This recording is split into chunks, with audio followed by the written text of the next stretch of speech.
Ang tunay na professional ay nakikita sa gawa at hindi sa salita lamang. Ang isang leader na professional ay nananatili sa bansa upang mamuno, lalong-lalo na sa oras ng kalamidad. Sumusunod sa batas at hindi gumagamit ng dahas. At humaharap sa mga akusasyon gamit ang malinaw na ebidensya sa halip na pag-iwas o paninira sa administrasyon. Tumutulong sa pag-unlad at hindi nagiging dahilan ng pagbagsak ng pamahalaan.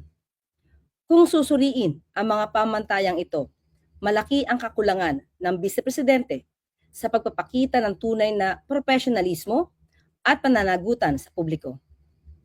Ako bilang Palace Press Officer ay tumutugon sa aking mandato. Ipamahagi at ipaalam ang mga proyekto at programa ng Pangulo at ng administrasyon at supuin ang mga maling impormasyon. Sumasagot lamang tayo sa walang basehang akusasyon sa Pangulo at sa administrasyon na may bitbit na ebidensya. Kapag hindi niya nasasagot ang aking mga nasasabi, magsisimula na siyang mamersonal at manira ng walang basihan.